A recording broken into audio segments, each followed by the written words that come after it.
Jon, congratulations on another victory. Thank Afterwards, you kind of were apologetic to a degree, right? That you didn't necessarily deliver what you wanted. So in your head, do you feel like this was a disappointing performance or a subpar performance from you? It would be disrespectful to Thiago and his great team to say that it was a subpar performance. I met a fighter who came game. He's a black belt in Muay Thai. He's been doing it for a long time. And I fought him where he is comfortable. And as a result, I have sore feet and sore legs. But I'm very grateful that I came out on top. He came in a wheelchair as well. I'm just curious, as the fight was progressing, how aware were you of his physical condition? And was it just his power that kept you from really, opening up the arsenal and really seeking that finish? Yeah, he was extremely powerful. His kicks were powerful, his punches were powerful. And I wanted to play a smart game. It probably would have been a lot smarter to get him to the ground and test him there. But I feel like I was winning at what he was absolute best at, I feel like his team had him ultimately prepared. His cardio was great. His punches and kicks were great. And I felt like that was his best, that was his best. And I found a way to win on the feet at what he's absolute best at. And so in a rematch, if that were to happen, obviously I need to make some adjustments and make smarter choices. Look for maybe attack him where he's a little weaker. But I am proud because his kickboxing and his stand-up is what he's known for. I faced it head-on, 25 minutes, and I found a way to come out on top. So, did you know he was hurt? Yeah. I felt like in the first round he kicked me, and I checked the kick, and I felt like maybe he hurt his foot, but I haven't seen any injury reports. What is his injury? I think his knee, he said. Oh, wow. Yeah, I didn't know his knee was hurt at all. I figured he maybe hurt his foot. I remember in the first round, he threw a right leg kick, and I checked outside, and I thought it was his foot that was hurt. But it's good to know it was his knee. So you get to the decision. You line up. They start reading a split result. They read a score for him. What's going through your mind at that point? I was like, please, not like this. I was confident that I won the fight. My coaches wouldn't lie to me. They said, Jon, we feel like you won every round. So I was just extremely grateful. Honestly, to have a fight like that is extremely humbling.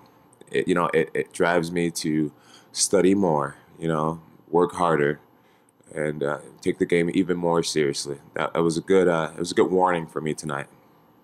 And lastly for me, Jon, what is your physical condition? We haven't seen an injury report on you. You just said sore feet, but what's the status and what does it mean for your return, this busy stretch that you're on? Give us the idea of what's next. Right now my feet are hurt.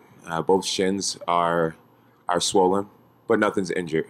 Things just hurt. And that's what you get when you stand with a Muay Thai black belt. You're going to do a lot of shin and feet colliding. And it's a small price to pay for this great victory.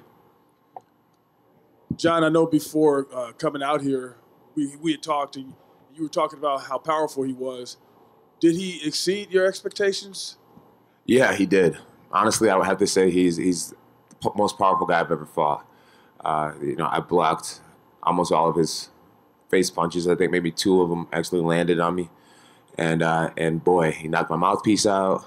Even when I was blocking, it was making my defense rock side to side. Very powerful. I think Thiago represented his team, his country so well. I wish nothing but the best for Thiago. I think when he gets back to Brazil, people need to give him a parade or do something really special for him. He should be very, very proud of himself. He handled it. He handled defeat like a man. He came up, gave me a big old hug, and it's just like, man, sorry for some of the negative things I said about you before the fight. And that was something I wasn't expecting. And he was like, man, when you ever come down to Rio, I'm taking you out. I was like, I will definitely party with you, Thiago. He was cool, man. My type of guy. So what's going through your mind when you were in this fight and he started to exceed expectations? Or I'm sure you've been in situations before, but what's going through your mind when that happens? It's the hard that makes the sport great, and I decided, in the midst of a heated battle to just continue to fly, and to earn every minute of victory by staying focused and staying sharp and playing the game. It was great, man. It was a real chess match. It was like a chess match with someone that has twice the power. Where I had the reach advantage, I think he had the clear power advantage, and we made each other great opponents. And people were booing, but man, if you know anything about kickboxing, I think we put on a pretty decent level. And have you seen Holly, or did you talk to her about what did you say to her? Because I know you guys have a good relationship. Yeah, she came up to me and she gave me a hug, and I just told her that Holly, I said little girls should have Barbie dolls of you. They should have posters of you on their wall because you're so courageous. You're so courageous. I mean, most people don't want to fight the Ronda Rouseys of the world. Most people are happy being a gatekeeper or like a C-level fighter. Holly, every time she steps up to the challenge against the meanest girl, the girl who's the killer, and she does it with grace and with a smile on her face. And, even the way it worked out tonight, I could see her wanting a rematch. She's just that type of person. She has big balls. She has big balls. And I'm so proud of her. I am so proud of her. Thanks, Jon. You're welcome, Tate. Hey, Jon, right in front here. You fought the fight you wanted to fight, and you know how judges are notoriously inconsistent. Had the scores gone the other way, would you be angry at yourself for the way you fought? No, I wouldn't have been angry at myself. I would have felt like I could have done more. I would have been motivated and inspired to get back in there and do more in a rematch. But it didn't go that way. My coaches, Greg Jackson, Mike Winkeljohn, all the guys, they've been around for a long time, especially Wink in the kickboxing department. He was pretty sure that I won the fight. His energy, he wasn't worried. And that's why when the judge was reading the final verdict, I put my hands up way before they gave the announcement because I trusted my coach's opinion. They said, Jon, you clearly won the fight. I haven't seen it yet, so I got to get back out there and watch it and, criticize myself and see how I can get better. I wonder, when he did hurt his left leg in that sequence you referenced before, you seemed to notice it and you kind of went after him, and he came after you with a combination. Did any of those land on you and bother you at all? I think the best punch he landed was earlier, maybe the first round, where he actually knocked my mouthpiece out.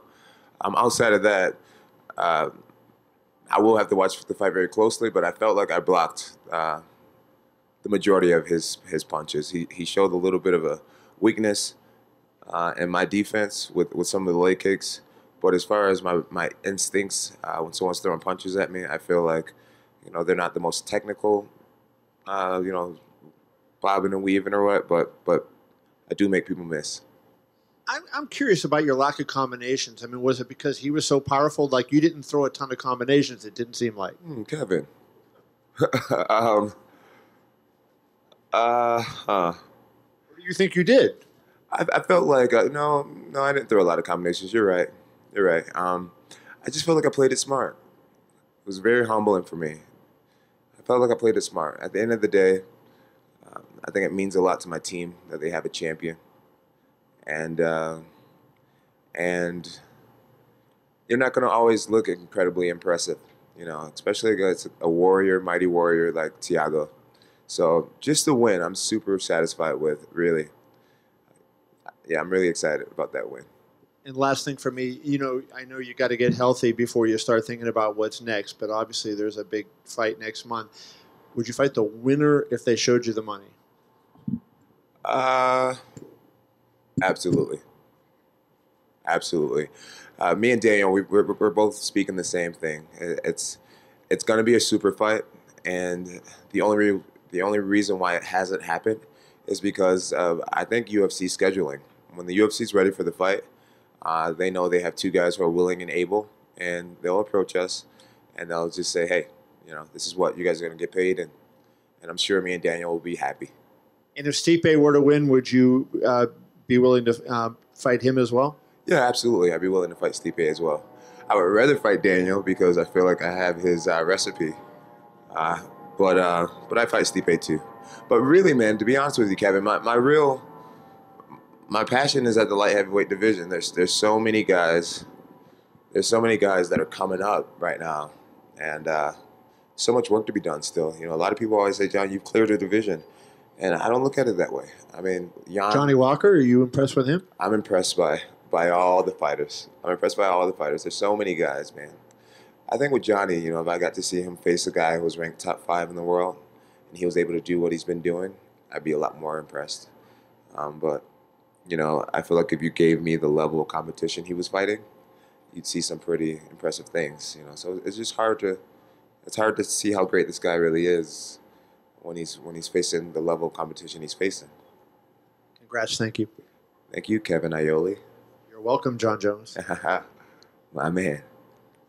We've come a long way, Kevin. we've had our ups and downs. More downs for sure. You keep on creeping your way back into my life somehow. I don't know how you're doing it. Hey, John. Hey, John. Hey. You talk a lot about Thiago's power. Yes. Did you get surprised about his power or anything in his game? No, I expected it, and I think that's why the fight was so boring. You know, I didn't want to get caught with a big shot, and I played it smart. You know, people would have loved it if I would have been reaching out with jabs and crosses and getting into those exchanges. But not only does he hit hard, but he hits fast. And so I'll go back to the drawing board, and I'll get better for sure. You know, especially I'm excited for our rematch when it happens. I want to see Thiago work his way back up the ladder, and I think he beats most light heavyweights. So I know he'll be back. I don't know if it'll be in a year and a half, but when he does come back, you'll see a different strategy out of me for sure. What did you talk after the fight in the octagon? Oh, Thiago was just like, hey, man, when you come to Rio, let me take you out. I was like, yeah, let's do it. I could see him being a good time. So I'm excited I love Brazil, man. I really do. People try to create this dialogue of oh, you've beaten so many Brazilians, you know, and I tell people all the time, I've beat way more Americans than I've beat Brazilians. I really respect that country a lot. I mean, a lot of the greatest fighters have come from there, and the people are just so loving and so welcoming to me.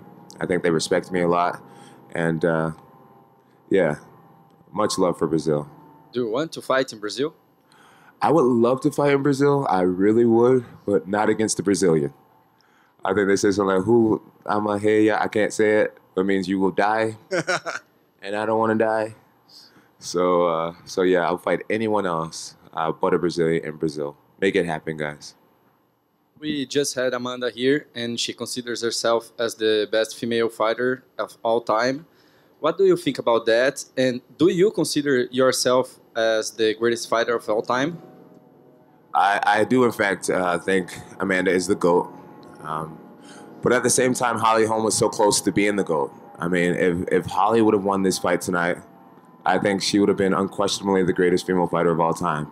I mean, let's not forget, she is a multiple-time world champion in boxing, and she's the only boxer to ever come to the UFC and win a world title. And if she would have been able to derail Amanda Nunes, no one could argue this girl being the greatest fighter of all time. That's why I think she should keep her head high, because, I mean, this is a game of inches, and she was inches away from being the best ever. So, still the same person. Things just didn't go her way tonight. She needs to get back to the drawing board and do her thing. And as far as myself, I do look at myself as being one of the most dominant fighters in MMA history, especially considering the competition I've faced. But as far as greatness, you know, there's a lot of things about me that's not great. And so greatness will always be an opinion. And I'm done trying to win over people's opinions. I don't really care what people think about me. But being dominant, that's something. I could be a real douchebag and be the most dominant. And that's something I'm striving for. But what is your opinion? Excuse me? I could be a real douchebag. the internet's going to be like, he already is a douchebag. I'm like, okay. But what is your opinion? You are the greatest fighter of your time, in your opinion? I think I'm one of the most dominant, but I don't want to sit up here and toot my own horn. There's been a lot of guys that do a lot of great things. Thank you, John. Thank you, sir. Hey, John. Hello. Over here, dude. Hey, what up, dude? Full reptile. All right. Good to see you. Congratulations tonight, Thank you, mate. mate. So, obviously, you were throwing a few super special moves out there. Were you inspired tonight by Jorge Masvidal's flying knee when you threw yours? No, I've been working on flying knees. I've been working on that a lot. Maybe somewhere subconsciously, him throwing one is why I went for one, but that's something we practice a lot. I thought the moment would be there, which it was. I'm not sure if it actually landed on him or not. I got to go back and watch it. But, with a little bit more belief, I probably would have caught him with it. But, yeah. Thanks a lot, man. That's it. That's it. Easy day.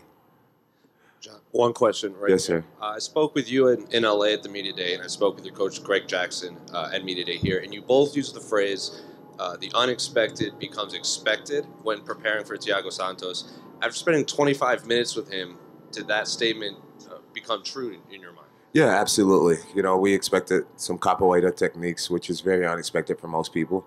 But for us, because we've seen him so many times throughout training camp, I mean, he didn't come close to landing any type of spin attack.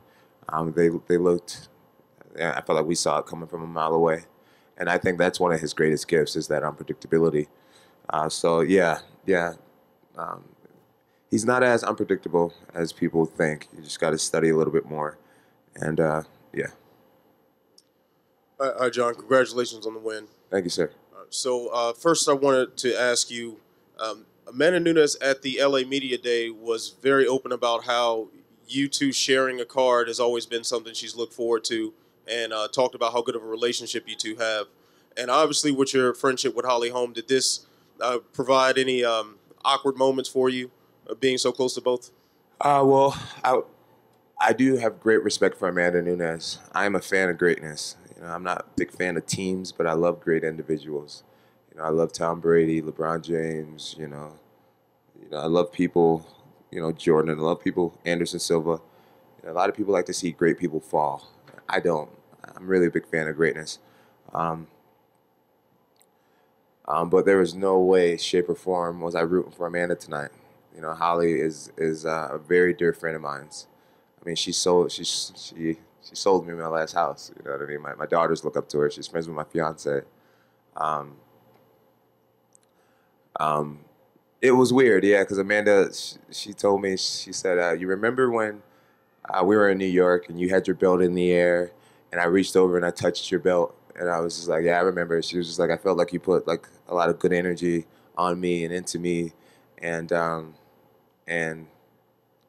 want to steal that energy again. And she like slapped my belt, and I was like, hey, get back. You're fighting my sister,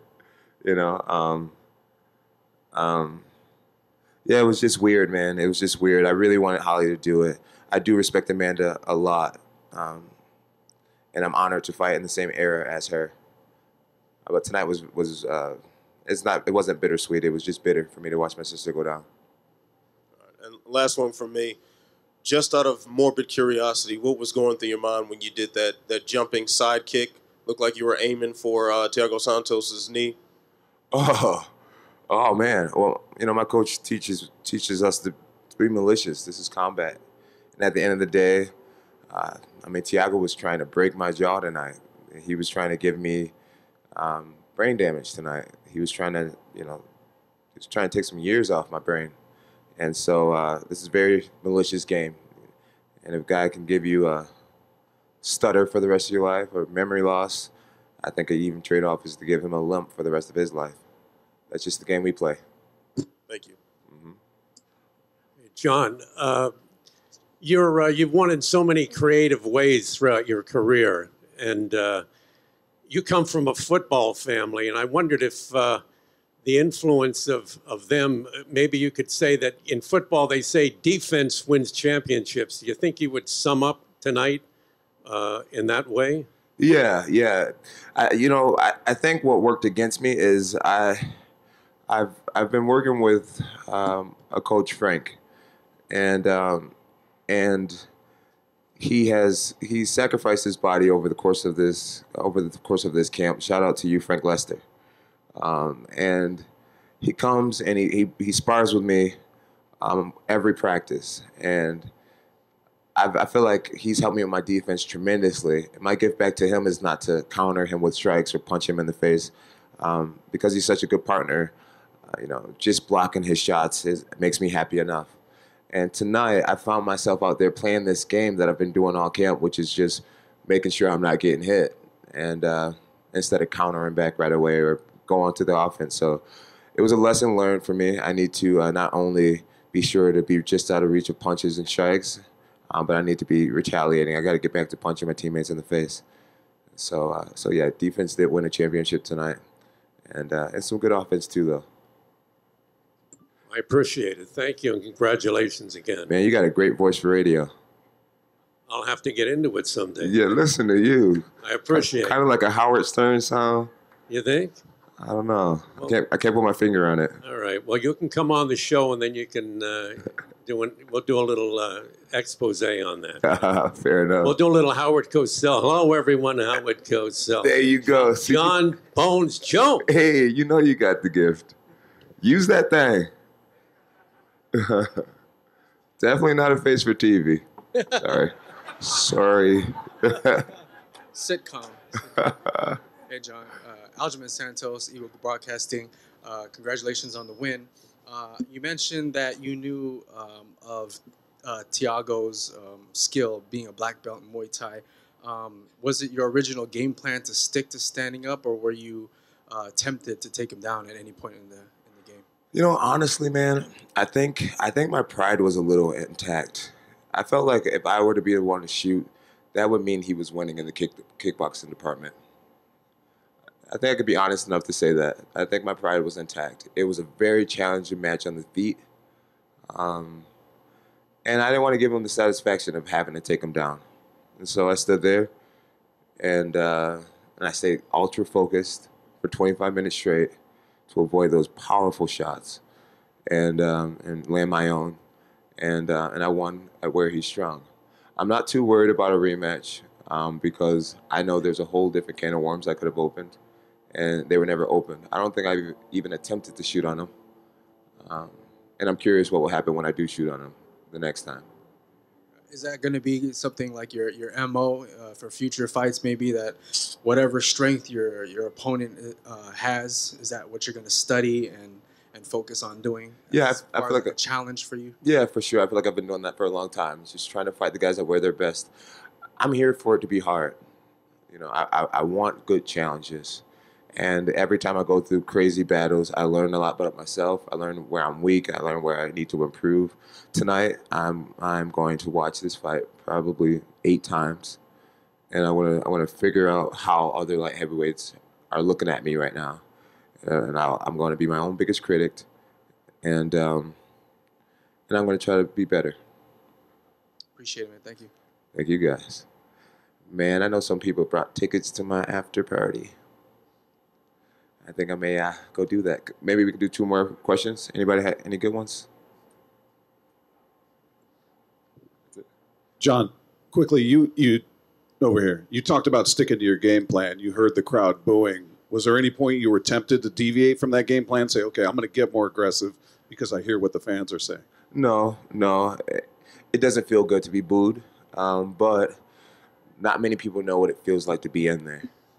Not many people knows what it feels like to be in there, and I can't allow them to make decisions for me. It'd be disrespectful to my coaches, but disrespectful to my gift, to myself. No way. I feel like that's a very rookie move to start switching up your strategy because someone's booing you. Jones, December, March, and now July. How do you feel fighting so often? And do you still want to fight one more this year? Yes, sir. My goal is to fight in December. And I'm just going to go to the drawing board. Shout out to Jon Jones, one of the greatest defensive ends in the NFL right now. I love him so much. Oh, it's okay to clap for him. He's a nice guy. He won't bite you. Ugly joker, that's for sure. twins? No. I'm definitely cuter. I love him so much. Sorry, what were you saying? You were saying that you still want to fight in December. Yes. So how do you feel fighting so often since the last years you couldn't? It feels good. I need to talk to my coaches about just making sure that I stay fired up. Tonight I was just so relaxed. I was talking and laughing and dancing, and I wasn't scared to come out here and work. And that could be a bad thing. You know, you gotta be terrified a little bit to be sharp. And I just felt so comfortable. You know, I was working against me tonight. I had no sense of urgency to overdo anything. I was just out there cruising and winning the rounds, and that's not cool. People want to see me go out there and finish people and go hard. And so I think my comfort and familiarity with the octagon kind of worked against me tonight. And so I am willing to fight in December. I want to fight in December, but I got to make sure the fire is like well lit, if that makes sense. Yeah, my last question, John. So after December and March, now we didn't hear anything about that picogram or whatever it is. So is it a done deal forever? I hope so. Hey guys, God bless you. Get home safe. You're in Vegas, have a little fun. And I love you guys. Love the fans that are listening. I love you guys so much.